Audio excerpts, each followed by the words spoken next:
Hola, bienvenidos y bienvenidas una semana más a Ciclismo Evolutivo.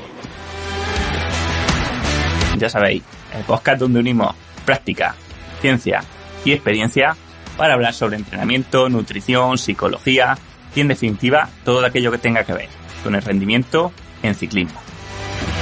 En el episodio de hoy tenemos la tercera parte de la entrevista que grabamos con Juan Murias y Frédéric Sabater. En esta tercera parte hablamos de temas tan interesantes como la relación que hay entre los umbrales y el V2+. Veremos a ver qué hay de cierto en esto de que conforme entrenamos el porcentaje al que se dan los umbrales respecto al V2+ aumenta o que el V2+ actúa como techo de la mejora de umbrales, tal y como se suele decir actualmente. También vamos a hablar de responders y no responders, qué significa esto y por qué se produce. Vamos a hablar del entrenamiento polarizado, por ejemplo, de si es necesario o es la mejor distribución para todo el mundo. Y terminaremos hablando de la economía, tanto de carrera como de pedaleo, qué es, cómo se mide y sobre todo qué factores la afectan y cómo podríamos mejorarla. Antes de comenzar, deciros que si estáis interesados en aprender cómo analizar los datos e interpretar qué quieren decir todas las métricas que nos ofrecen hoy en día los potenciómetros y los demás gadgets del entrenamiento, pero estáis un poco liados con tanta terminología, con tanta métrica o con tanta gráfica, tenéis 2 cursos en ciclismo evolutivo donde aprendemos precisamente a separar el grano de la paja y a aplicar de forma muy práctica todos estos datos y toda esta información a los usos reales que tenemos que darle en el entrenamiento. Así, y en función de los softwares con los que trabajéis, tenemos el curso de análisis de datos con Golden Cheetah y el curso de análisis de datos con WKO5. En ambos cursos entramos en todo lo importante de ambos programas y además en el curso de análisis de datos con WKO5 podéis descargar de forma gratuita todas las dashboards, o sea, todas las gráficas personalizadas que utilizamos en el curso y además aprenderás cómo puedes editarlas para hacer gráficos personalizados. Y así, vamos con la entrevista.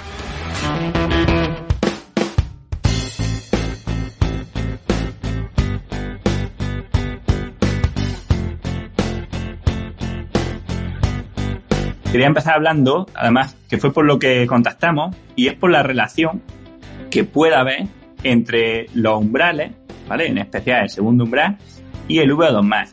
¿Y por qué lo digo? Porque yo esto lo quise hablar con vosotros, porque siempre, por lo menos en el ciclismo, se da por hecha la idea de que esta metáfora que se llama, se viene a denominar como las paredes y el techo, ¿no? De que primero tenemos que aumentar el porcentaje al que se dan los umbrales de este consumo máximo de oxígeno y este consumo actuaría como limitante y después tendríamos que realizar series más intensas para mejorar este consumo máximo de oxígeno, para volver otra vez a poder mejorar los umbrales, ¿no? Como, digamos, como entrando en una historia, en una especie de ciclo, ¿no? Donde primero trabajo umbrales, después V2+, etcétera. Pero es verdad que revisando evidencia, ¿no? Pues no había visto, no he encontrado ningún estudio que nos hable de esto, ¿no? Incluso más bien lo contrario. Entonces, pues me gustaría preguntaros por ello. Muchas de estas cosas pertenecen a la mitología del entrenamiento deportivo. Y que de nuevo, creo que al principio de la charla un poco decía la idea esta que tan común. Las personas más entrenadas tienen un umbral más alto, cualquiera de los dos, el primero o el segundo, o un porcentaje más alto del consumo máximo de oxígeno. Y no sé, yo tengo datos de 600 personas que estamos terminando de organizar y lo que vemos clarísimamente es que el porcentaje de VO2 máximo al que ocurre en estos umbrales no cambia entre entrenados y no entrenados. Podés tener a alguien no entrenado con un consumo máximo de 30 mililitros por kilo por minuto, teniendo el segundo umbral al 90-92% o algún otro al 70%. Y podés tener una persona sumamente entrenada en la cual estos umbrales ocurren al también 90% o 70%. Gente con consumo de oxígeno de 65-70 mililitros por kilo por minuto. Entonces, de nuevo, son parte de las cosas que aceptamos en entrenamiento deportivo que alguien dijo, se impusieron y se toman como válidas. esta idea de, bueno, primero desarrollás, ya ni sé qué orden lo dijiste vos, pero primero desarrollás los umbrales, los subís, después aumentar el consumo máximo de oxígeno, y en realidad a mí me gustaría saber, bueno, sea como sea que se haga eso, cómo agarrás y separás las adaptaciones para que produzcan aumento en el umbral y no en el consumo máximo de oxígeno, pues en definitiva son sistemas sumamente integrados donde para que el consumo máximo de oxígeno aumente tienen que mejorar el gasto cardíaco, tienen que mejorar la capilarización, tienen que mejorar la cantidad de mitocondrias, componentes centrales y periféricos. Después podemos entrar en el debate de si los componentes centrales son los más importantes o no, y que probablemente lo sean hasta cierto punto, pero son sistemas muy integrados y cuando estás mejorando una cosa, mejorás la otra. Es muy difícil trabajar, bueno, voy a trabajar para el primer umbral nada más.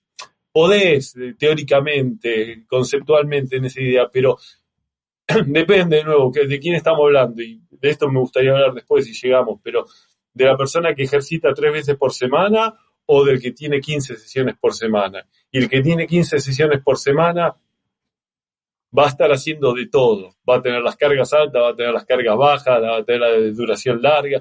Y yo sé que hay una periodización, se distribuyen las cargas, entiendo eso, pero es difícil separar, para mi gusto. Y no creo que haya ningún artículo que muestre con evidencia que esto funciona como se propone. Pero se dice y todo el mundo lo repite, y no sé si todo el mundo, pero mucha gente lo repite y te dice, bueno, así es como se hace. Y bueno, perdón, Fred, vos ibas a arrancar y... No, no. no. Bien. Mi perspectiva de esto es que, o sea, el ciclo ese, o sea, realmente yo no tengo claro que lo que se haga cuando se entrenen esas cosas, o sea, que cuando tú estás haciendo entrenamientos que son en teoría al V2 Max, ¿vale? Dirigidos al V2 Max, que es, en teoría estoy imaginándome que son entrenamientos de alta intensidad, eh, que estés entrenando solamente el V2 Max. Pero a la vez creo que una cosa importante es que, o sea, al principio tú coges a una persona que no está entrenada, perdón, Juan, pero tú tomas a una persona que no está entrenada y empiezas o sea, y empiezas a entrenar y hagas lo que haga, va a mejorar todo. Mejorará el V2 Max, mejorará sus umbrales, tal vez no en proporción, pero mejorará los umbrales y mejorará el V2 Max. Una vez llegas cerca del potencial de esa persona, y no tiene que ser al potencial límite de que cuando es un ciclista que corre un World Tour, sino cuando ya está bien entrenada, un ciclista que entrena en serio, no sé, un sub-23 que entrena 16 horas a la semana y que ya ha hecho de todo, corre carreras y hace entrenamientos a alta intensidad y a baja.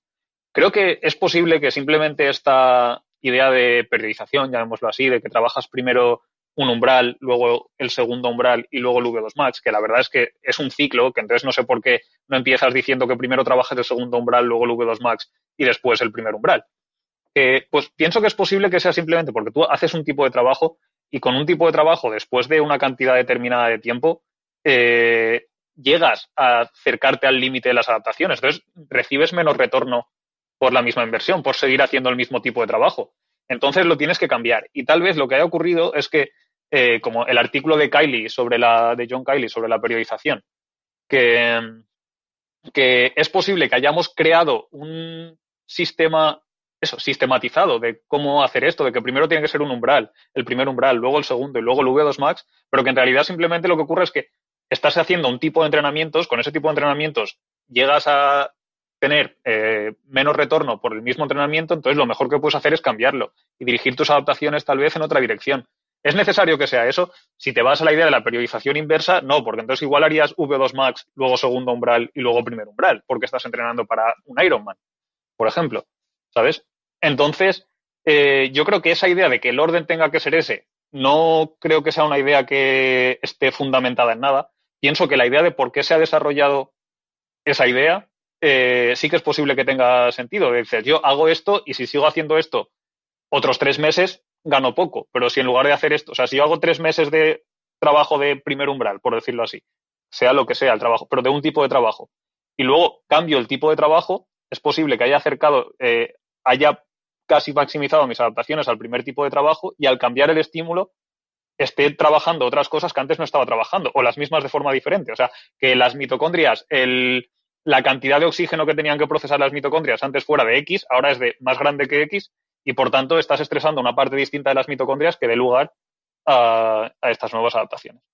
Pero eso, la idea de que la secuenciación tiene que ser esa, yo no creo que tenga que ser así porque sí.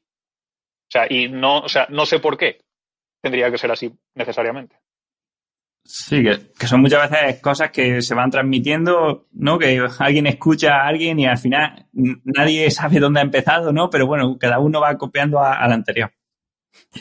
Sí, es imposible de testear la parte, ese es el complejo o la complejidad, pues podemos testearlo, podríamos testearlo en el laboratorio, entonces decimos, bueno, vamos a tomar, vamos a testear 3 variantes del modelo, en cómo lo organizamos, cómo lo ordenamos. Bueno, fenómeno, ¿y cuánto tiempo necesitamos? ¿1 año o 10 años de evaluar gente? Son adaptaciones, con 1 año nos alcanza, necesitamos saber cómo se va adaptando el sistema en 5 años. Y si un sistema no va funcionando tan bien, el que está en ese modelo va a querer seguir unos años más, o te dice, no, para que yo quiero competir, esto no me sirve. No podés evaluarlo científicamente. Y después hay otra realidad, para mi gusto. Yo siempre decía con los tenistas, digo, hay tenistas que son tan buenos que se sobreponen a los peores entrenadores.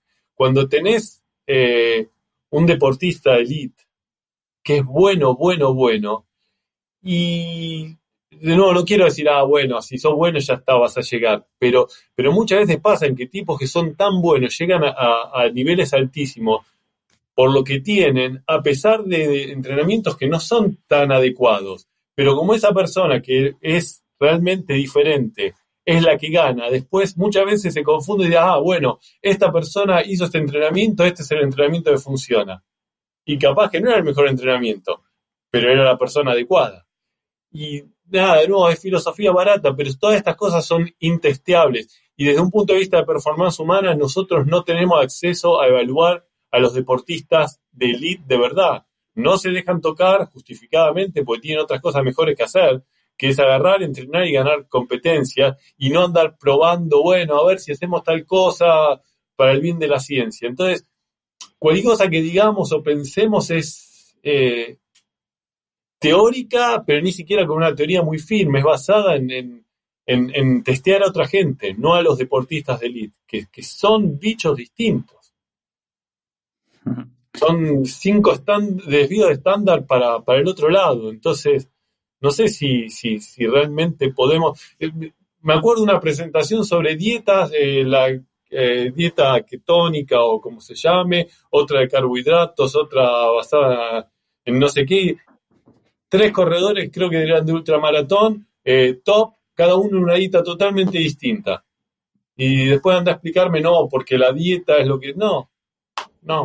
Podés llegar al mismo lugar desde lugares totalmente distintos y no lo podemos evaluar. Creo. Fred, decime, ¿vos lo podés evaluar? ¿Tenés alguna idea mejor? No, o sea, yo creo que como mínimo es muy, muy difícil de evaluar. Que eso, hacer estudios con la población adecuada, en el caso que estemos hablando de deportistas de élite, pero incluso así, o sea, en ciclistas que podrían ser normales, podrían ser ciclistas máster que quieran hacer la quebrantahuesos o cualquier otra carrera ciclista. A la hora de decidir, vale, vamos a utilizar este modelo, es mejor organizar el entrenamiento así o de otra forma, es que por necesidades utilizamos muestras pequeñas, utilizamos tiempos pequeños. Lo que decía Juan antes, la cantidad de tiempo adecuada para medir esto son 10 años. Un doctorado, mi doctorado fueron 3 años. En Canadá los doctorados son más largos. Hay gente que hace doctorados de 4 o 5 años. Pero eso, cuando te vas a hacer esto, dices, ¿cuál es el tiempo que realmente necesitas para hacer esto? Y que una persona tiene que estar ahí haciéndolo. O sea, ¿sabes? Y que no es tan fácil hacer estas mediciones fáciles fáciles, quiero decir. Estas mediciones que son complicadas, no podemos decir, venga, vamos a medir esto y ya está. Porque es eso, muy complicado, muy caro y ahora mismo no podemos evaluarlo, al menos nosotros y con los medios que nosotros tenemos. Y además está el hecho de que tienes que definir las variables, que entonces, si quieres hacer esto bien de verdad, tienes que traerte a las personas a entrenar al laboratorio. O a ponerlas todas en un estudio con un rodillo, ¿sabes? Y ponerlos todos a la vez sabiendo lo que están entrenando. Porque claro, ¿cuál es el efecto de que una persona 2 veces en el mes se salga con su grupeta a hacer lo que le da la gana? ¿Sabes? O que salga con la mountain bike en lugar de hacer el entrenamiento que tú habías prescrito. Entonces, tenerlo exactamente es muy, muy complicado.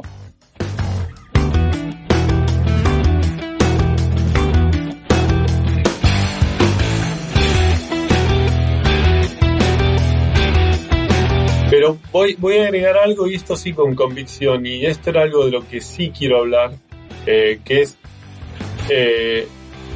¿por qué me interesan estos dominios del ejercicio? Volvemos al principio. Cuando agarro una persona no entrenada, que ejercita, que la convenzo de entrenar, de ejercitar 3 veces por semana, que no es fácil, ahí está esta teoría de que hay gente que responde y que no responde al ejercicio. Hay gente que entrena 8 semanas, 10 semanas y no mejora su V2 máximo. Entonces empezaron a hablar de, factores genéticos que determinan que alguien responda o no responda al ejercicio. Y yo, como soy entrenador de alma, digo, no, me lo das a mí, yo te lo mejoro. Porque todos como entrenadores creemos que tenemos la varita mágica. Y hicimos un estudio, estamos haciendo un estudio donde evaluamos gente no entrenada, la entrenamos 3 veces por semana, con la misma cantidad de trabajo en cuanto a los kilojulios, haciendo moderado, zona baja del vigoroso, zona alta del vigoroso, entrenamiento intervalado y otro entrenamiento intervalado de sprints. Y lo que vemos es que los de moderado en promedio no mejoraron, hay algunos que sí, muchos que no. Los del vigoroso 1 sí mejoraron un poco, no, son datos preliminares, pero digamos un 5%. Los del vigoroso 2 en promedio un 12% y todos responden. Los del intervalado intenso todos mejoraron, también 12-15%, pero todos mejoran, no hay gente que no responda. Entonces, cuando está entrenando a gente que no es un atleta, un ciclista profesional o semiprofesional, que no hizo ejercicio antes, para mí no existe hay gente que no responde. No, si los entrenás bien, y para mí entrenarlos bien tiene que ver con la carga metabólica adecuada, todos responden. Eso lo digo con convicción. En esto sí me siento confiado. Ahora, después cuando entramos en modelos de gente que entrena 10, 12, 15 sesiones por semana, primero, si son buenos ya hay una cuestión genética que determina el límite superior. No sé exactamente cuál, pero lo existe. Por eso no todos podemos entrenar y volvernos buenos. Algunos son buenos, otros no. Punto. Y después, una vez que agarrás a esa gente, cómo construir esa casita, si pones primero las paredes, después el techo, no lo sé. No creo que nadie lo sepa, pero muchos proponen saberlo. Pero me parece que sí, que es casi imposible de evaluar. Pero los modelos, algunos modelos funcionan al menos, pero no para la gente con la que están interesados trabajar ustedes en el podcast. Sí, pero es interesante esto, ¿no? Y creo que es lo que decías también la otra vez, ¿no? De que el entrenamiento polarizado, hay un entrenamiento polarizado de manual, o es bueno para todo el mundo, ¿no? Pues no es lo mismo el que entrena 3 horas a la semana, ¿no? Desde luego que el que entrena 25, ¿no? Y ahí, de nuevo, esta idea de polarizar. Sí, tenés que polarizar cuando entrenás 20 sesiones por semana, pues si no, no recuperás y te lesionás. Ahora, si entrenás 3 veces por semana, lunes, miércoles y viernes, ¿cuál es la necesidad de hacer algo submáximo si tenés siempre 48 horas de recuperación? Y cuando ahora estamos mostrando claramente que la intensidad es determinante en esa gente. Entonces, a veces la polarización tiene mucho más que ver con la necesidad que con la efectividad, probablemente. Ahora vamos a empezar una discusión interminable con Fred. Yo le veo la cara. No, en absoluto. Pero son estas cosas. Y después, incluso cuando hablen de... Yo, de nuevo, estoy desconectado de este mundo de entrenamiento así de endurance. Pero... no, el 80-10-10, 85-7-8, y siempre mi discusión con Fred era decir, ¿y si en vez de salir a andar en bicicleta 3 horas al 60% del primer umbral, me quedo en mi casa durmiendo una siesta? ¿No será mejor a veces? De nuevo, no hay forma de saberlo, y Yo sé que la gente que está escuchando ahora se va a tapar los oídos y me va a querer matar. Pero ¿sabes? ¿Cuál es la evidencia que esto hace falta, que es necesario, que produce mejores adaptaciones que un poco más de descanso? No lo sabemos, creemos que lo sabemos, le funciona a mucha gente, entonces lo tomamos, genial, hay que hacer esto, pero yo no estoy convencido. Claro, pero esto viene, por ejemplo, de lo que decíamos antes de la dificultad de realizar estos estudios. Porque, por ejemplo, o sea, la evidencia que tenemos respecto al entrenamiento polarizado, o cuál es la buena forma de entrenar cuando se entrena a alto nivel, es de simplemente, o sea, ahora mismo es el equivalente a meterte ahora en Strava, coger un boli y apuntar cuánto entrena quien sea que sea bueno, ¿sabes? Pero es la observación de diarios de entrenamiento, básicamente. Que no tenemos no se han hecho investigaciones, por lo que yo decía antes, de que hacer investigaciones es muy difícil, porque tú no puedes decirle a 37 personas que sean, ciclistas máster, de decir, no, pues vosotros 15 vais a seguir entrenando como estabais entrenando, y vosotros 15 vais a pasar a entrenar 25 horas a la semana. Os subimos de entrenar las 8 horas a la semana que estáis entrenando ahora, a entrenar 25, hacen falta como mínimo igual 6 meses de progresión, que me parecen pocos, ¿vale? Y después de eso hacéis 25 horas a la semana durante un año para ver cuáles son los resultados. Y es un estudio que es completamente inviable, es imposible de hacer. Entonces no podemos realizar realmente estas investigaciones y por tanto nos basamos en la información que tenemos de la que hay disponible, pero que se genera sola, con, por ejemplo, diarios de entrenamiento de deportistas o mirando en Strava o en Training Peaks o los datos de los entrenamientos de los deportistas que sean. Y a la vez respecto al polarizado que decía Juan, que creo que tiene razón, que hacer de entrenamiento polarizado para una persona que entrene 3 días a la semana no es necesariamente, no va a ser bueno probablemente, porque tiene mucha recuperación entre sesiones y entonces tal vez sea mejor maximizar la carga que puedes introducir en esas 3 sesiones. Ahora, tampoco esperemos que esa persona vaya a rendir después un rendimiento real. Va a rendir mejor que antes, pero no va a maximizar su rendimiento. Yo creo que la posibilidad de que funcione el polarizado es para gente que está dispuesta, que quiere maximizar su rendimiento, si no maximizarlo, mejorarlo, y que además está dispuesto a pagar el precio en tiempo de que parece ser, por la evidencia que tenemos, que no es evidencia experimental, que el volumen, las horas cuentan. Entonces, si el volumen y las horas cuentan, si estás dispuesto a pagar ese precio de volumen y horas, es necesario prácticamente que hagas polarizado. ¿Cuántas horas? Porque yo digo esto, de nuevo, ahora ya se vuelve personal con nuestras conversaciones con Fred, pero yo en un momento dije, bueno, voy a empezar a hacer la bicicleta para no sentirme tan fuera del mundo con el que trabajo. Entonces dije, bueno, 3 veces por semana, media hora cada día, eso es más que suficiente. Siempre empujando ahí, intensidad crítica, un poquito por arriba, un poquito por abajo, intervalado.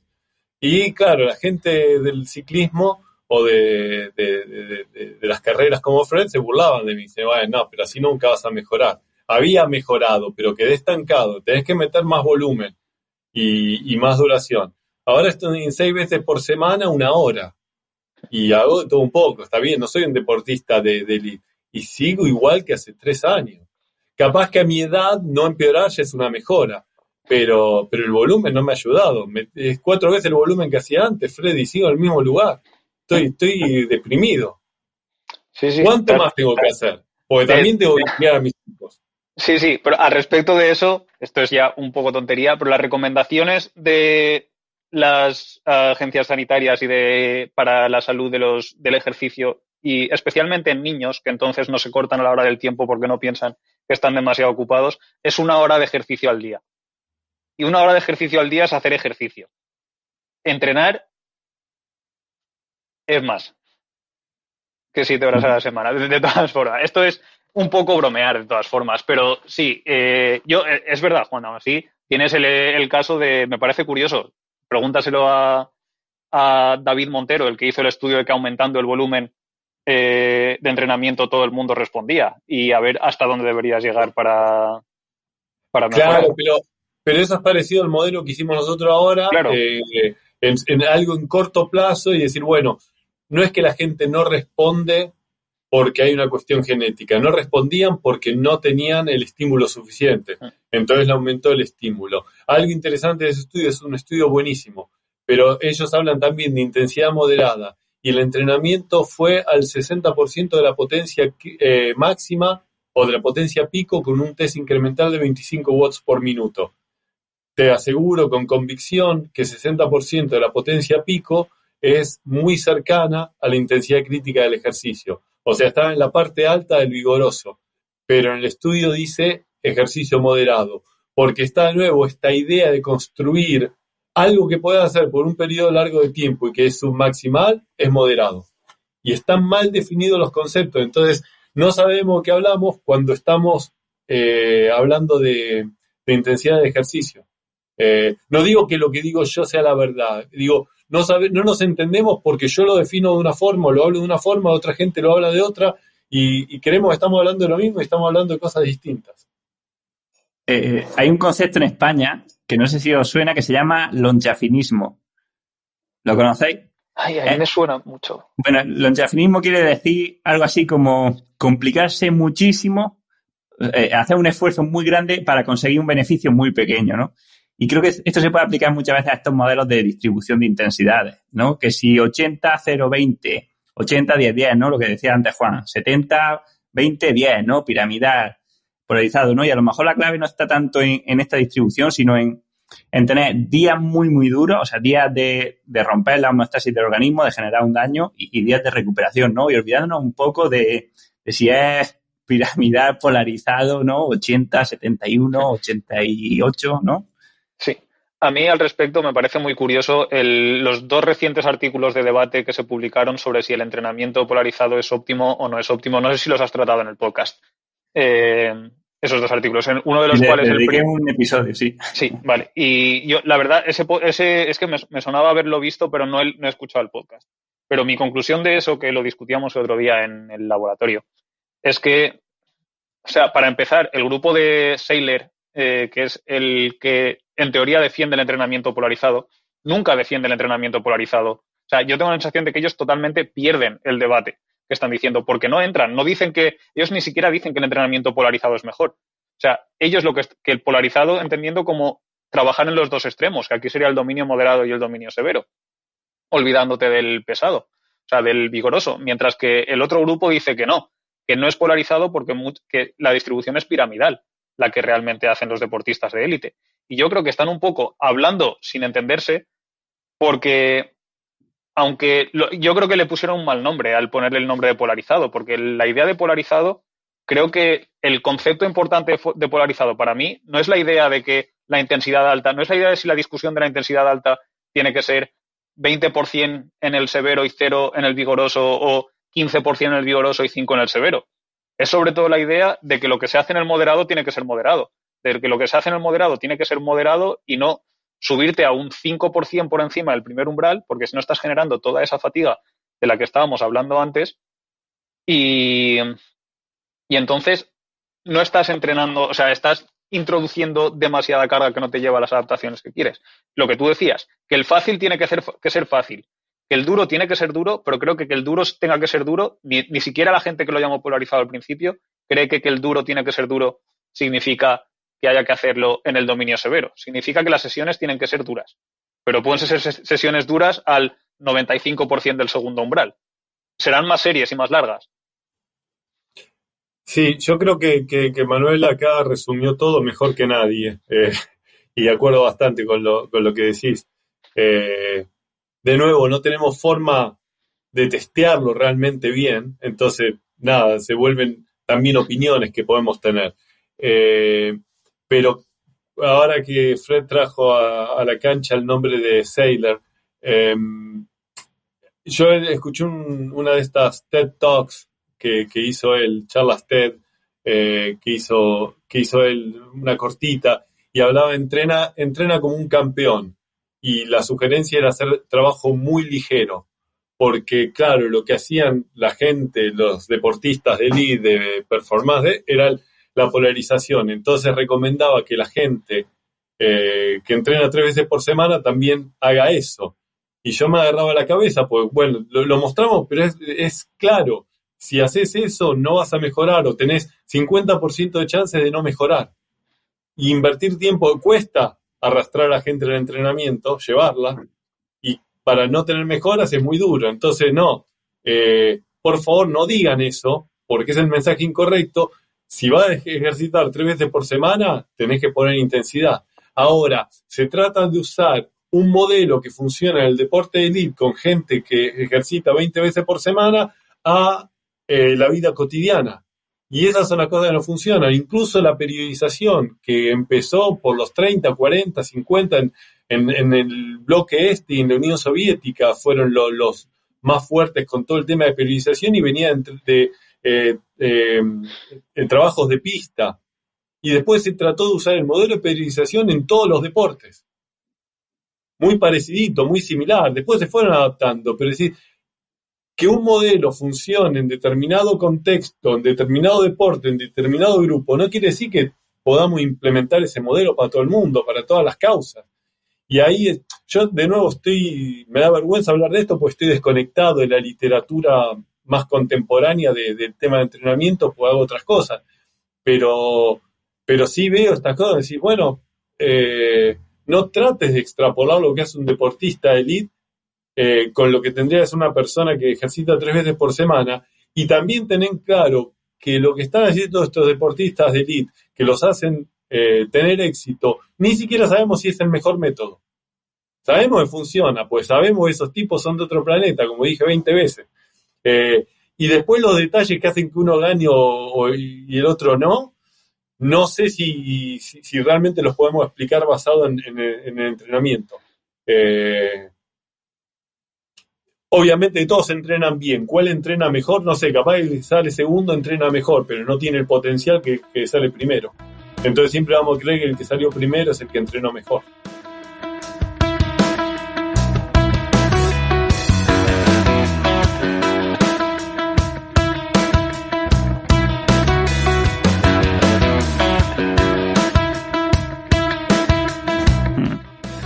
Sí. Esto es seco de... Bueno, no sé cómo se dice, ¿no? Pero bueno, el seco de que el que gana parece que es el que hace las cosas bien. Bien. Y ya para terminar me gustaría que hablásemos un poco también del último punto que nos queda por tocar, si tenéis tiempo, que es la economía de pedaleo o de carrera. Porque bueno, al final Federica ha estudiado o está haciendo su tesis con la economía de carrera, pero creo que la mayoría de cosas se pueden extrapolar también al ciclismo. Y bueno, como hemos dicho, también tenemos oyentes que son trail runners o atletas, así que bueno, me gustaría empezar preguntándonos, pues bueno, ¿qué es esto de la economía de pedaleo y por qué es tan importante?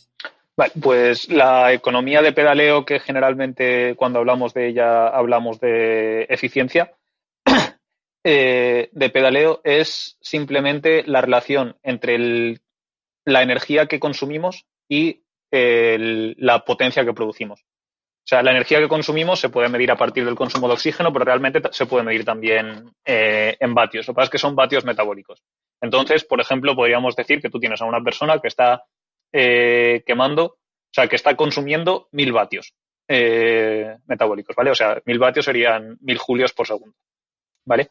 Si esa persona tiene una eficiencia normal, la eficiencia normal en ciclismo ronda más o menos el 20%, eso significa que produciría 200 vatios de potencia, ¿vale? Entonces, lo que ocurre ahí es que tú tienes a una persona con un 20% de eficiencia para producir 200 vatios mecánicos, que son 200 vatios aplicados en el pedal, ¿vale? Le cuesta 1000 vatios metabólicos. O sea, que aproximadamente eso, pues 1000 vatios serían, a ver que no me equivoque ahora yo con los números, pero 1000 vatios serían 1000 julios por segundo, ¿vale? Que aproximadamente sería una caloría, si no me estoy equivocando. De todas formas, entonces lo que ocurre es que tenemos una persona con una eficiencia del 20%, con 1000 vatios metabólicos, que es realmente lo que estamos hablando todo el rato, la intensidad metabólica que tú estás produciendo, ¿verdad? Pues con tus 1000 vatios metabólicos que tú estás produciendo, estás metiendo 200 vatios sobre los pedales. En caso de que tuvieras una mejor eficiencia, en lugar de tener un 20% de eficiencia, tuvieras un 22% de eficiencia, lo que ocurriría es que en lugar de, con el mismo consumo de 1000 vatios, producirías 220 vatios de potencia sobre los pedales. Es decir, metiendo la misma cantidad de energía, produces más potencia. Esto también se ve a veces con el consumo de oxígeno, ¿no? De decir, pues Para ir a 300 vatios hay gente que necesita 60 mililitros y otros 50, ¿no? Exacto, exactamente, sí, es lo mismo. Lo que pasa es que nosotros lo que hacemos es que, utilizando luego el cociente respiratorio y los equivalentes energéticos de las grasas y los hidratos de carbono, se convierte ese consumo de oxígeno en potencia también, o sea, o en kilojulios.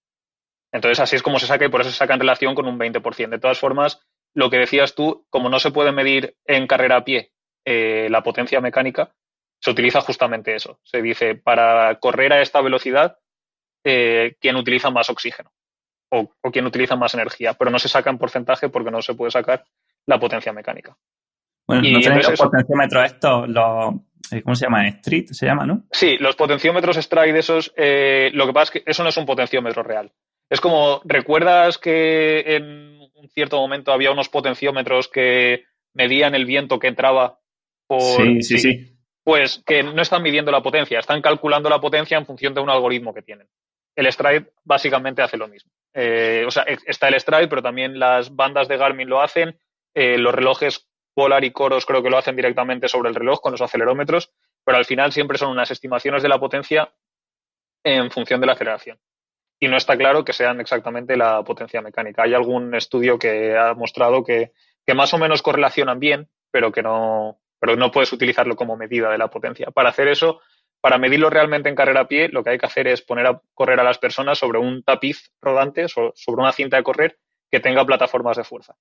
Y entonces así medir, y aún así lo que ocurre es que solo, bueno, mides la fuerza útil, pero solo mides entonces la potencia que se ha aplicado al suelo. No mides la potencia, por ejemplo, gastada en mover los brazos. Pero es lo mismo que ocurre en ciclismo. En ciclismo tampoco mides la potencia que cuesta girar las piernas, solo mides la potencia que se aplica al pedal. Sí, es un poco lo que decías tú antes del margen de error, ¿no? De estos potenciómetros, que a lo mejor la gente hace series con ellos y dice, no, pues mira, si cuando voy más rápido me marca más vatios. Pero dice, Claro, sí, pero ¿qué margen de error tiene, no? sí, Un sí, pero te 50. marca más, pero sobre todo es que te marca un 10% más de vatios. Y seguramente si te marca más vatios, tú o sea, estás consumiendo más. Pero la pregunta real es, si he subido un 10% de vatios, ¿he subido mi intensidad mecánica o metabólica un 10%? ¿O la he subido un 5% o un 15%? Porque igual esa relación, o sea, puede haber una correlación, pero eso, si 10% indicados son 5% reales, si entonces yo, pues de ir a, no sé, aumento un 10% mis vatios, pero mi intensidad real ha aumentado un 5%, aumento un 20% mis vatios, mi intensidad ha aumentado un 10%, entonces hay ahí una pérdida de la relación según la cual dices, uy, pues esto debería ser más fácil o debería ser más difícil y además tampoco se sabe cuánto varía para cada persona.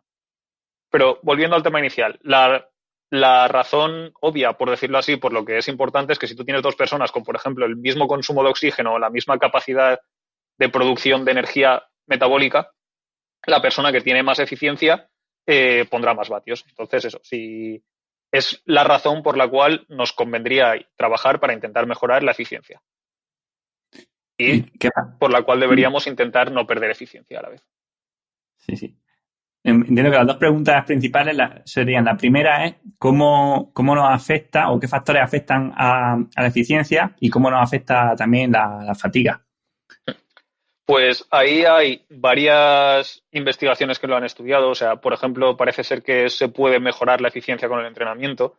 De hecho, un estudio famoso que la verdad es que no sé si me suena mucho que el primer autor era Coyle, estudió a Armstrong y sacó que Armstrong había mejorado mucho su eficiencia a lo largo de su carrera deportiva. Pero es uno de esos estudios de los cuales se dice, no te fíes de este estudio, porque sabemos que Armstrong no era muy de fiar. Entonces no sabemos si fue el entrenamiento lo que lo mejoró o de dónde salió la mejora, ¿verdad? Si no, con el entrenamiento, especialmente en carrera a pie, porque esto ha estado mucho más estudiado en carrera a pie, parece ser que el entrenamiento de fuerza con cargas pesadas mejora la eficiencia y que esto viene debido sobre todo a mejoras de la coordinación intramuscular e intermuscular. Y luego, el caso más obvio de deportes en los que la mejora de la eficiencia mejora mucho son los deportes técnicos, como por ejemplo la natación y el remo.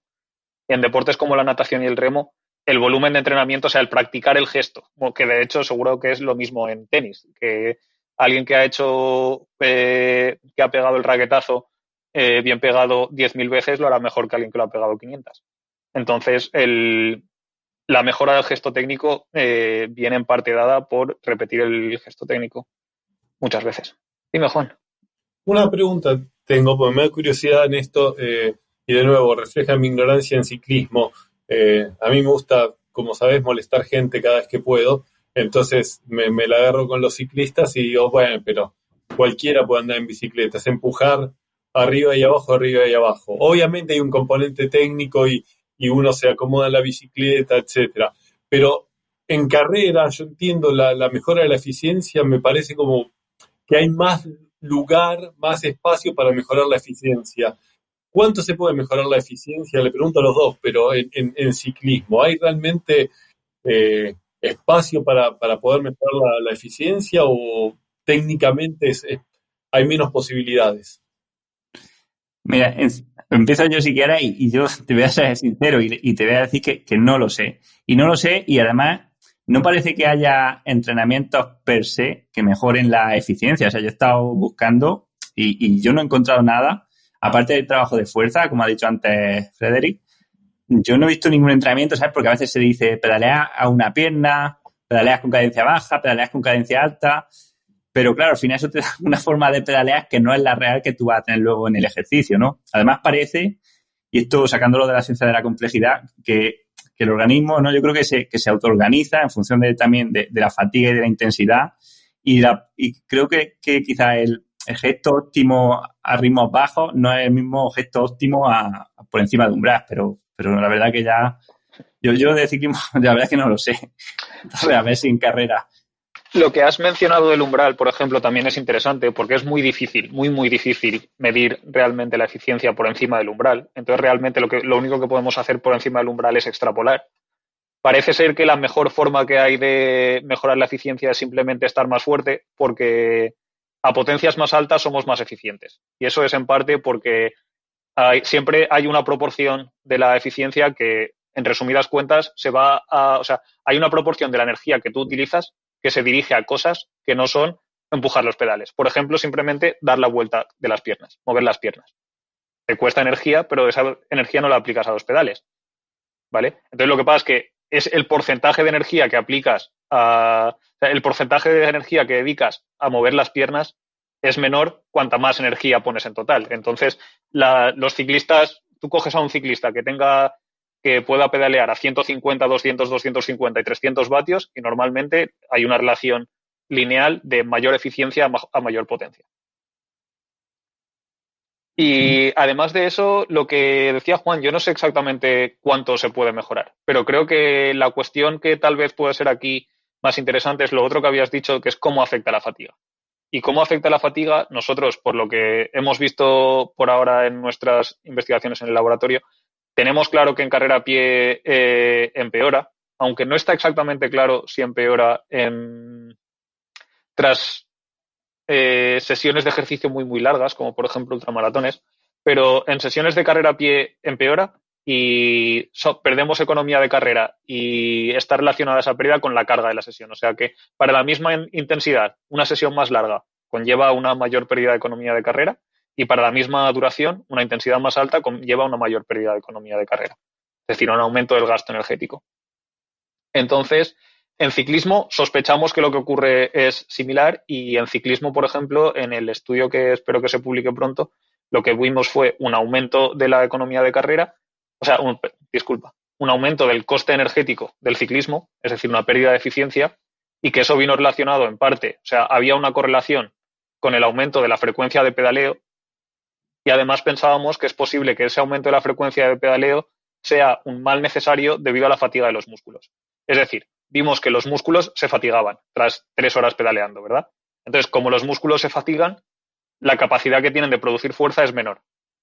Entonces, es posible que lo que tú decías para autoorganizarse, en este caso, no se autoorganice el organismo para disminuir la cantidad de energía que utiliza, sino para disminuir la carga de los músculos. Tal vez sea para fatigar menos los músculos, para disminuir las disrupciones metabólicas en los músculos, pero que eso, aumentamos o sea, como en nuestro caso tenían que seguir a una potencia fija, la potencia estaba puesta en modo ergómetro, no podía variar.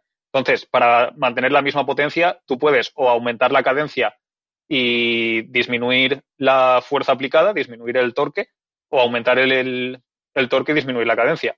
Entonces, ¿qué pasa? Que es posible que lo que ocurriera fuera que a un mismo torque hubiera mayor fatiga. Entonces, para disminuir la sensación de fatiga que les producía un torque más alto, tuvieran que aumentar la cadencia y ese aumento de la cadencia llevara a pérdidas de eficiencia, lo cual a la vez nos hace sospechar, que es solo una sospecha, que puede ser parte de la razón por la cual el entrenamiento de fuerza ayude.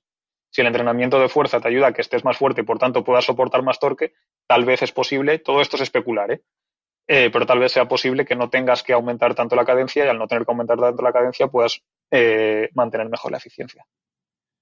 Sí, y en carrera... Eso, no, dime, no, Juan. nada, pienso en eso y me asusta de nuevo traducir investigación en el laboratorio al mundo real. Pues decir, bueno, hacer entrenamiento de fuerza que probablemente implica aumento de la masa muscular, aumento de peso.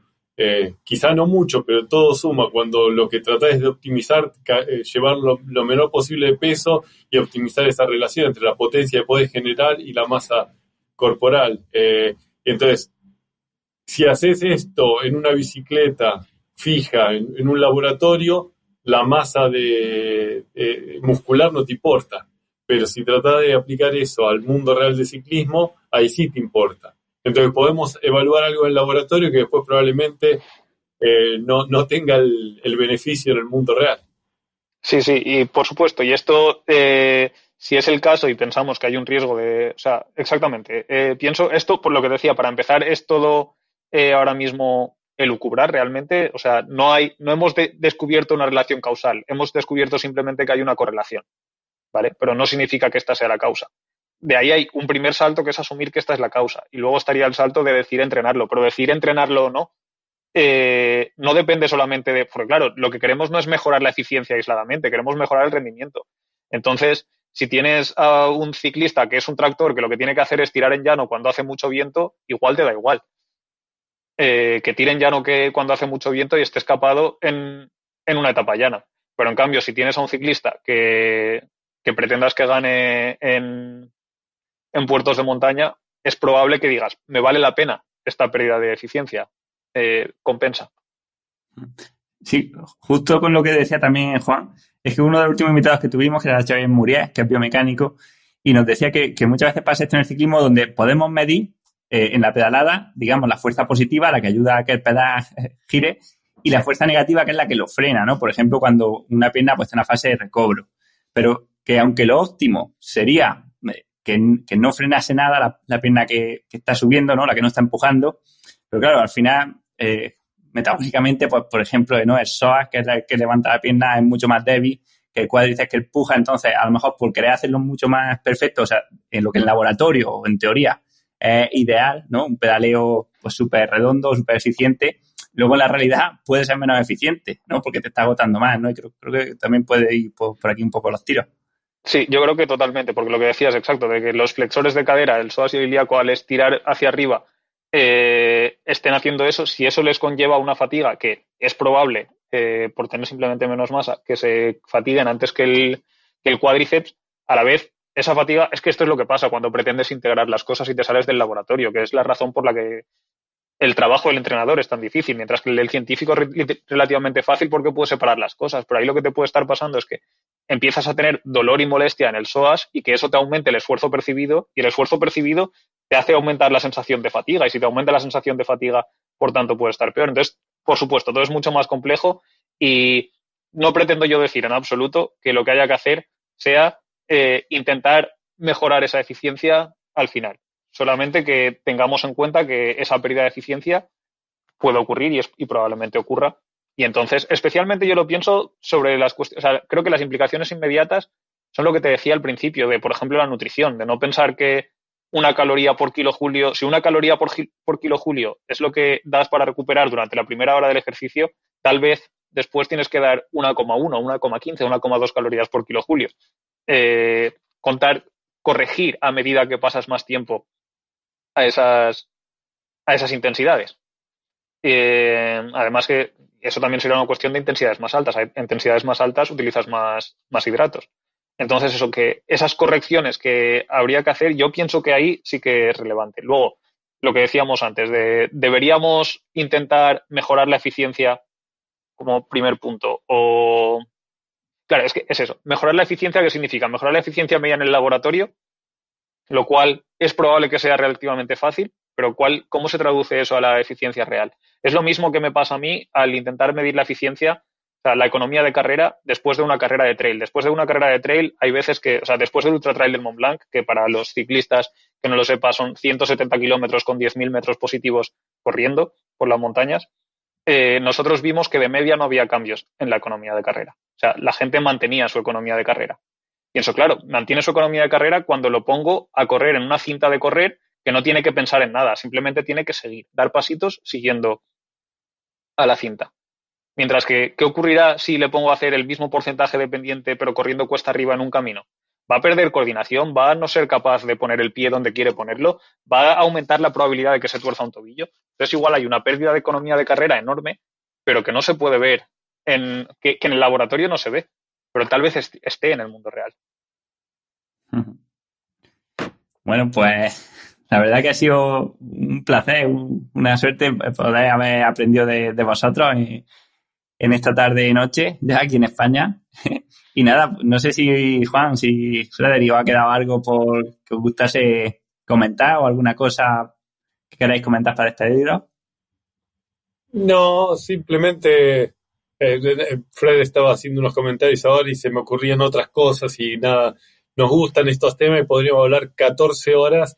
Y la otra vez cuando estábamos charlando de la posibilidad de juntarnos a hablar o hacerlo separado, yo dije, no, hagámoslo juntos, pues hemos estado peleando con Fred hace 7, 8 años, ya perdí noción del tiempo, 6, ya no me acuerdo cuánto, y es lindo esto, juntarse con gente y hablar de estas cosas, y probablemente hayamos confundido a varios ya, espero que no mucho, pero nada, gracias por la invitación, la verdad que se pasó el tiempo volando y yo disfruto hablar de estas cosas, me gusta mucho y me educo en algo que me apasionó toda mi vida, pero que bueno, por la dirección que llevó mi trabajo me desconecté un poco y esto me hace mantenerme un poco más al corriente. Así que muchas gracias. Yo lo mismo, que muchas gracias por la invitación. Además que mucha suerte intentando editar esto o cortarlo, lo que tengas que hacer para que suene como que tiene sentido, porque hablamos y hablamos y hablamos y lo que dice Juan, podríamos hablar muchísimo rato. Pero eso, muchas gracias por la invitación. Bueno, oye, me alegro de lo que hayáis dicho porque yo estaba aquí pasándolo mal, mirando el tiempo y diciendo, uy, estos me van a matar. Pero bueno, sabiendo esto, oye, que a las malas repetimos de aquí a nada. Cuando quieras, sí, eso. Pero esto, por anécdotas, a mí me ha pasado de ir al despacho de Juan y que tuviera una reunión en 10 minutos y me dije, te atiendo, pero tengo 10 minutos. Y echarme de su despacho 1 hora y cuarto de estar 1 hora discutiendo o pegándonos.